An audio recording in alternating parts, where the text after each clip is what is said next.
In this video, we'll discuss the features on Jocko Willink's face that point to his driven and willful personality, as well as his likely reserved nature. Enjoy. All right, everyone, welcome back. Today we've got Jocko Willink. I've wanted to read Jocko for quite a while because if you've watched my intro video, the crash course face reading video on how to face read, basically, and like what it is in 5 minutes, you could check that video out. If you're a first-time viewer, go up and check that video out. He's actually in the video.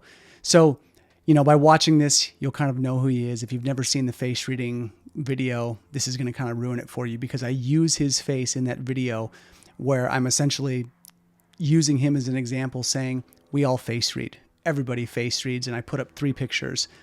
One of him, one of a scientist, intermittent fasting scientist named Jason Fung, and the other guy is a comedian, Shane Moss. And I put the 3 of them together and I said, guess which one is the Brazilian Jiu-Jitsu and ex-Navy SEAL.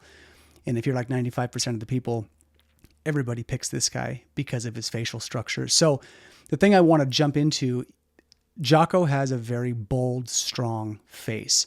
And personally, I like reading faces that have big, bold components where the elements are very overt because it's interesting. When someone has a lot of one element or they're very dominant and they just got big, bold features, for one, they're easier to read.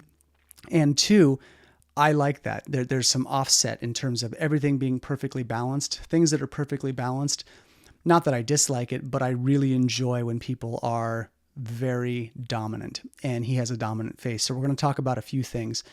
The first thing when I look at Jocko Willink is the girth of his face. He's got a wide face. He's got a very strong face.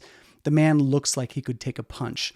So when we see a face that has a lot of girth, the bone structure is wide, the bones are thick, his face looks hardy and firm. When we see that, that's a constitutional marker for quality Jing. So the more robust a person is, the more the bone structure is dominant, the more meaty they look. Typically, this aligns with strong Jing or constitutional strength or strong kidneys. So he's got this quite a bit. He's got a big, bold, strong face. And the other thing that I notice when I look at him is the compression of his features.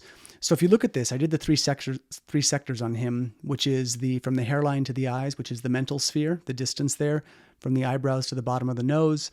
And then that's the pragmatic sphere. And then from the nose to the bottom of the chin. That's emotional and instinctual. So if you don't know who Jocko Willink is, I'm going to give you this tidbit in relation to these 3 sectors.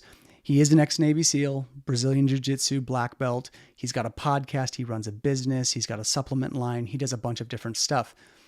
The reason I'm mentioning this is with his military background, okay, his pragmatic sphere is actually the smallest.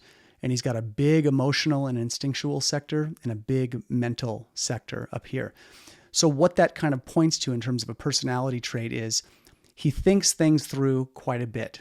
He's very probably logical in how he approaches things, but he's also dominant in using his gut instinct.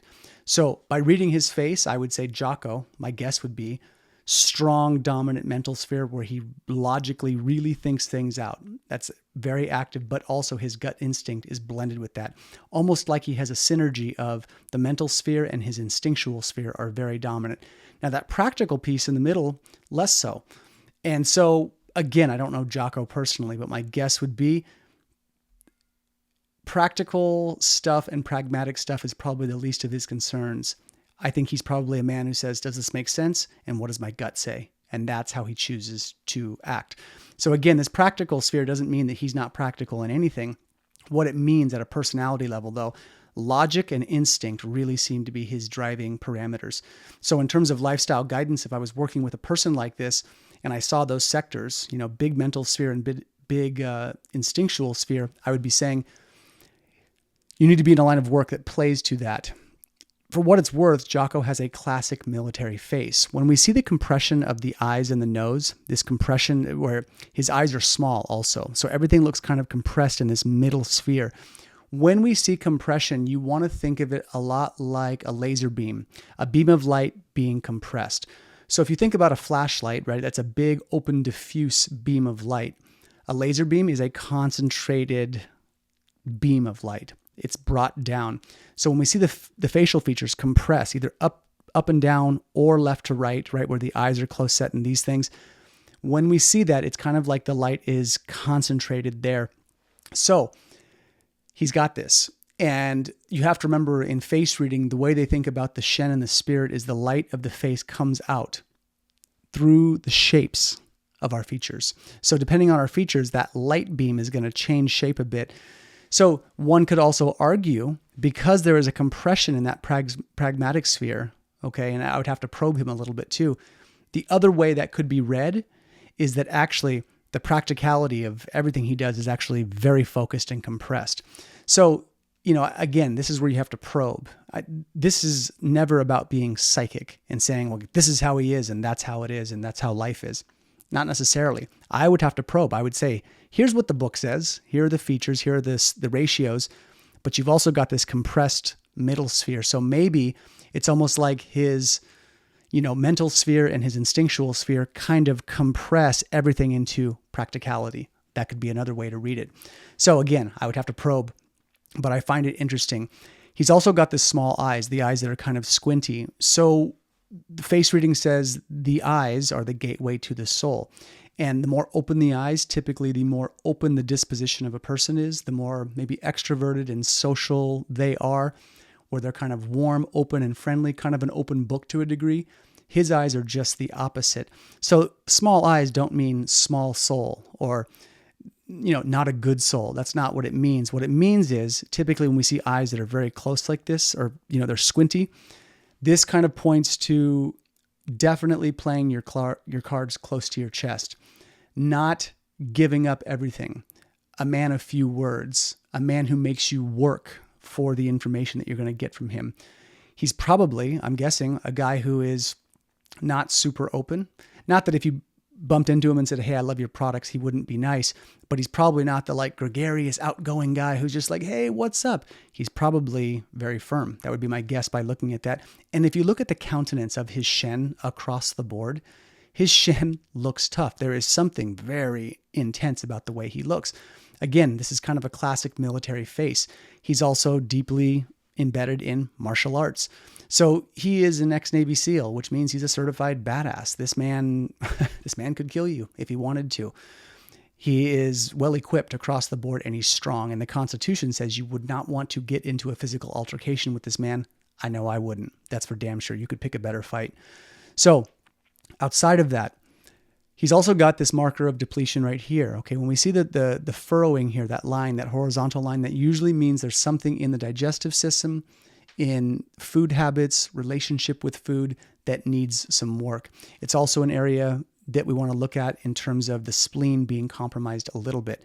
Now, maybe he is this way, maybe he isn't. The thing I've seen over the years is that marker can definitely be related to the spleen and to diet and to dietary rhythms and food, the relationship with food, but also given the compressed nature of his face too, sometimes it's almost like the intensity of the eyes and the nose and the mind and the forehead coming down can sometimes create that line. So it's not always explicitly pathological, but it is a question I would be asking and saying, when are you eating? How do you eat? From what I gather, from what I hear, I've listened to his podcast. I follow his content. I think he eats pretty well. He's pretty disciplined with what he eats. So if it didn't show up in a dietary sense, if that marker was not dietary related, I would be asking about his spleen, which also regulates the intent and the focus. So he's a very focused guy. He's up at 4:30 a.m. He does crazy stuff on his Instagram. He's up every morning at anywhere from 3:45 in the morning to 4:30 a.m. and he gets up and he doesn't care how he feels. He just gets it done. He gets his workout in. The last thing that I saw in him as well is the cleft right here, which is an attention marker. So when we see this, you have to kind of look at a person's life terrain and say, well, they have this. That means they love attention. Not necessarily. What that means is he handles attention well. Being in the military, being a general of sorts, I don't know what what he was in the military. I'm using it as a metaphor. But when a person is like, do this, who's delegating, we ride at dawn, right? Deploy at this time. That marker also means that a person can command attention well. They can do that well. So again, all of these features coming together, given his life path and what he's done, it's kind of a perfect fit. If Jocko Willink was a florist, at some place, and I was reading his face. I would say, you really look like you could be doing A, B, C, and D in the leadership, delegation, grit, firmness sphere of life. That would be kind of where I would go. You can tell just by looking at him. I mean, this is a guy who you can read a face very easily by just simply scanning him, giving him a once over and say, yeah, you probably would not want to mess with him. You can just kind of tell some people just look tough, and he's one of those people. Last little component here, big jaw, big strong jaw. That's all wood energy. So that's drive, vigor, strength of the ligaments, strength of the tendons. And again, if you follow his content and see what he does, he's got a really strong constitution. And since I'm seeing it now, he's also got really thick ears. Those ears stick out. They protrude a bit from his head, which relates to risk-taking, but the thickness of his ears. I can't touch his ears, but it looks like they are very fleshy and meaty. So the more cartilage strength you see in the ears, the stronger the kidney and the Jing system. So he's got all of this. So he's kind of a case study in like the wood element and Jing. He's got a lot of it. Lastly, pretty straightforward. His public persona, natural face, and inner persona, they look pretty much the same. Interestingly, very symmetrical, which, as I've said, when we see this, who you see on stage and who he is off stage are the same person. What you see is what you get. I hope you enjoyed this reading. If you're liking my content, you guys, please be sure to like, comment. It really helps the algorithm grow, and I'm really trying to get this channel to grow as much as I can because I want face reading seen. So any kind of commentary, sharing with people that you think this would be good for, please do so. Thanks a bunch.